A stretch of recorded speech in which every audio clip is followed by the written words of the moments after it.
MS Bitta जी क्या हमारे साथ हैं, अध्यक्ष एआईए-टीएफ के हमारे साथ जुड़ चुके हैं। मेजर जनरल अश्विनी सिवाज जी हमारे साथ रक्षा विशेषज्ञ मौजूद हैं। मुकीम अहमद जी पत्रकार पाकिस्तान से, वो भी जुड़ चुके हैं। एमएस बिट्टा साहब हैं क्या हमारे साथ? एमएस बिट्टा जी, अभी तो सिर्फ सिंधु जल समझौता रोका गया है, तब इतनी बिलबिलाहट और छटपटाहट पाकिस्तान के भीतर देखी जा रही है। बिट्टा साहब,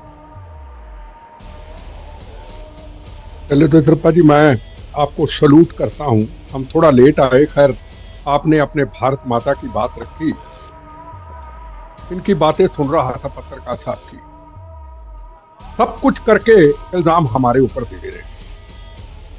जब 20 या 22 या 25 साल पहले एक ही सिख समुदाय के लोगों को कश्मीर के अंदर एक लाइन पे खड़ा करके इन्होंने मार दिया था, बहनों के सुहाग उजाड़ दिए थे, उन छोटे बच्चों को यतीम कर दिया था, बिल क्लिंटन आए थे यहाँ पे। और बिल क्लिंटन जी ने ये कहा अगर मैं ना आता शायद इनकी शहादत, सिखों की शहादत ना होती।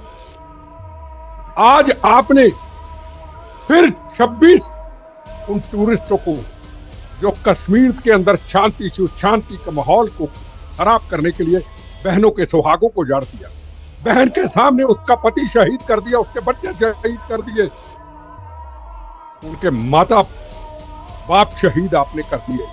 और उसके बाद गलती मानने की बजाय आप हिंदुस्तान को इल्जाम देते हो। हिंदुस्तान ने जंग का ऐलान अभी नहीं किया, ना पहले किया था।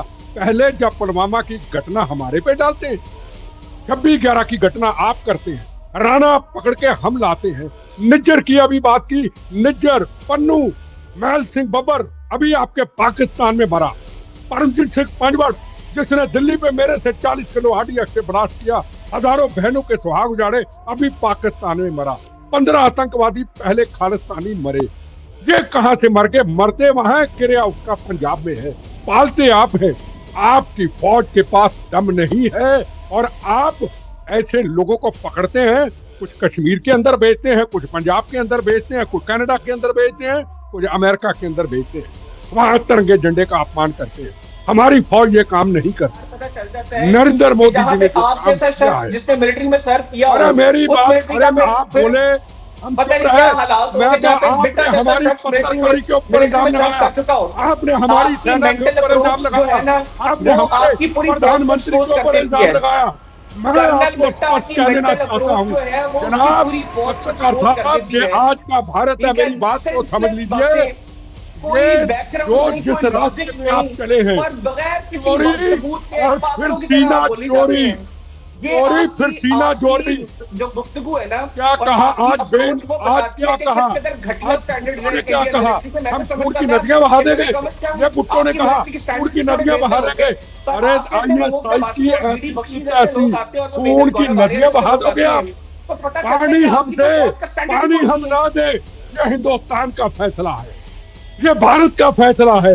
आप खून की नदियां बहा के देखो, आज हर भारतीय ऐसी की तैसी नहीं मौत का कफन अपने सिर पे बांध लिया है।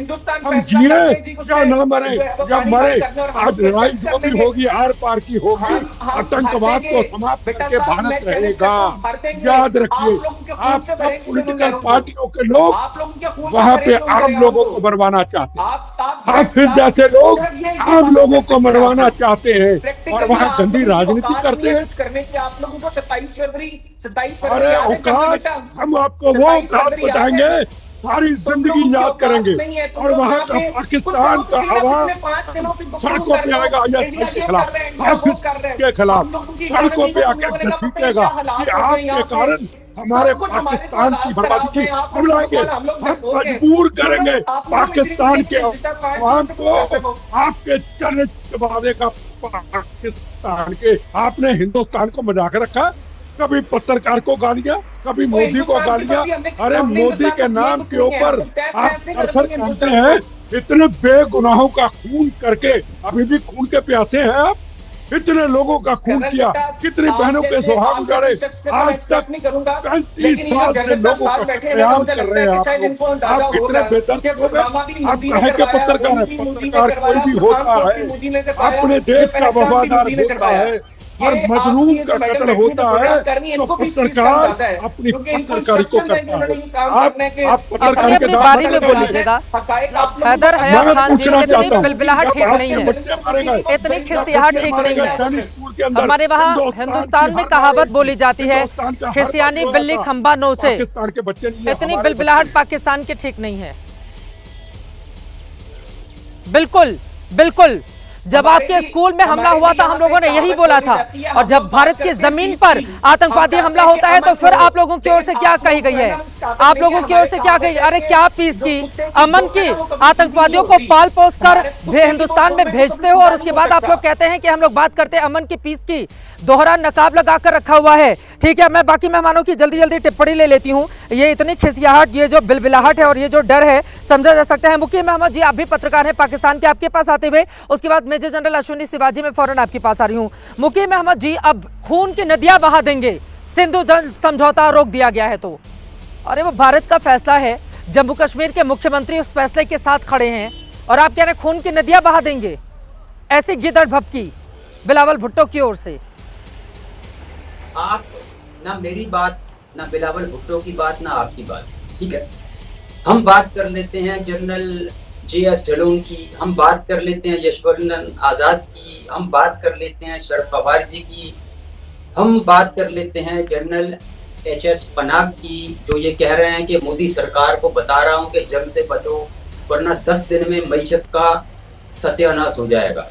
हम बात कर लेते हैं जस्टिस मरकंडे काटजू की, जो ये कह रहे हैं कि भारतीय जर्नल जंग के हवाले से बकवास कर रहे हैं। वो ये कह रहे हैं कि होश के नाखून ले लो। और हम ये देख रहे हैं कि आपने जम्मू की जेल से 3 कैदियों को गायब कर दिया है ताकि एक और फॉल्स फ्लैग ऑपरेशन का बहाना बन सके और उनकी लाशों को इस्तेमाल किया जा सके। जहां तक बात है ये वाटर ट्रीटी की और पानी रोकने की, ये सेंसिबल लोग आपके खुद बता रहे हैं कि दिल्ली और भारतीय पंजाब सैलाब से डूब जाएगा अगर पानी रोक लिया। पहले तो आपकी ये कैपेसिटी नहीं है, दूसरा legally you can not do that, तीसरा आपके पास वो रिसोर्सेज ही नहीं है कि उस पानी को आप कहीं सेव कर सकें। तो आप भारतीय जनता को ट्रक की बत्ती के पीछे लगा रहे हैं बिला वजह, और इसका कोई नतीजा निकलने वाला नहीं है। अब ये जो मैंने सारे आपके लीडर, अभी हमारे ऐलान मात्र से खून की नदियां बहाने की बात आप लोग कर रहे हैं और आप कह रहे हैं कि रिस्टोर कहां करोगे, आप ये कह रहे हैं कि कहां लेकर जाओगे। अभी तो फैसले मात्र से इस तरह की बिलबिलाहट हो गई है बिलावल भुट्टो की, खून की नदियां बहाने की धमकी दे रहे हैं। खून की नदियां किसकी बहेंगी? आतंकवादियों की। उसी में मार के डाला जाएगा, उसी में मार के डाला जाएगा। 26 हमारे 26 लोगों की जान जिन आतंकवादियों की ओर से ली गई है ना, उनको उसी में मार के डाला जाएगा और ऐसे बहेंगे खून की नदियां। बिलावल भुट्टो को समझा दीजिएगा, बड़बोलापन बहुत ज्यादा है उनके अंदर, बड़बोलापन बहुत ज्यादा है उनके अंदर। यार आप कोई घर से लड़के आई हैं, हमें भी तो बात करने दीजिए, बुलाया तो आप भाषण पे भाषण दिए जा रही हैं। अरे घर से लड़के नहीं आई हूँ, भाषण बिल्कुल दूंगी। हमारे 26 लोग मारे गए, आप लोग को शर्म नहीं आती है सर? इस तरह की बातें आप लोग करते हैं। हमारे 26 नागरिक मारे गए हैं, आप लोग कहते हैं कि अब मैं भाषण देने के लिए आई हूँ। सवाल भी नहीं पूछूं आपसे, सवाल पूछ रही हूँ ना, थोड़ा धैर्य दिखाइए सवाल सुनने का। सवाल पूछ रही हूँ। खून की नदियां बहाने की बात कौन कर रहा है? खून की नदियां बहाने की बात कौन कर रहा है? कौन कर रहा है खून की नदियां बहाने की बात? बिलावल भुट्टो कर रहा है। कौन कर रहा है खून की नदियां बहाने की बात? पाकिस्तान के प्रधानमंत्री ने आज कहा। झूठा इल्जाम नहीं, सुन लीजिए, ऑडियो है, सुन के आई हूँ ऑडियो वीडियो। हाँ, कि आप जो है ना एक लकीर के फकीर हुए हैं, आप जंग मतलब बम बांध के अंदर घुस जाएंगे पाकिस्तान में। क्या करना चाह रहे हैं? What are you trying to do here?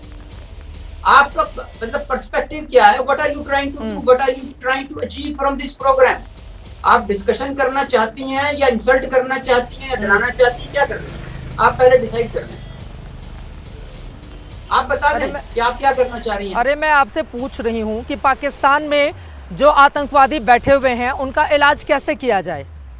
इसमें तो पाकिस्तान को आगे आकर मदद करनी चाहिए। फिर वहां से आ रही है धमकी, और फिर धमकी का जवाब हिंदुस्तान कैसे देगा? ये आपने हमारे 3 युद्धों में 1965, 1999, 1971 में देख चुके हैं। और इसके अलावा हमारे वहां जब उरी और पुलवामा अटैक हुआ था, फिर सर्जिकल स्ट्राइक और एयर स्ट्राइक भी देख चुके हैं। बताने की कोई जरूरत तो नहीं है ना।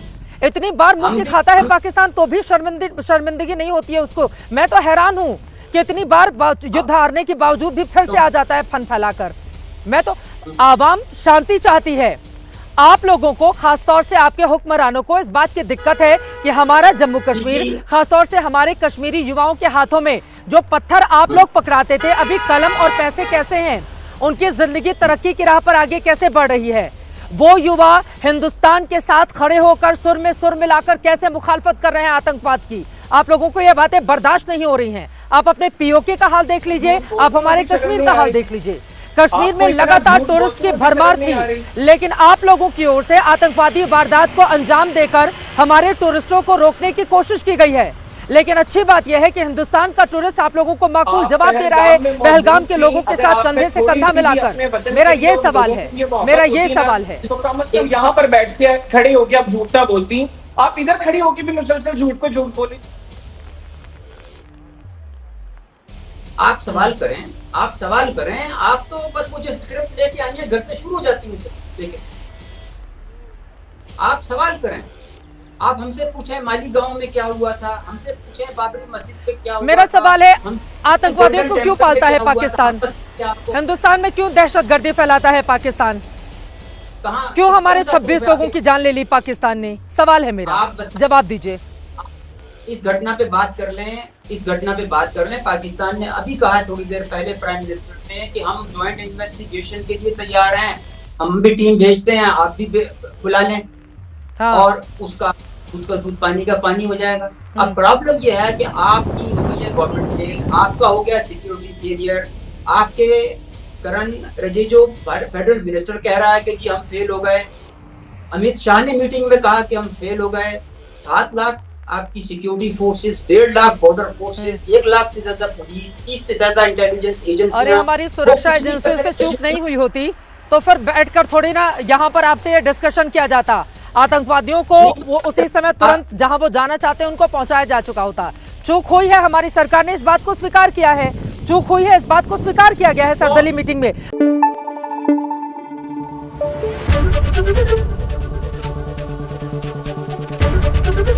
एबीपी न्यूज आपको रखे आगे।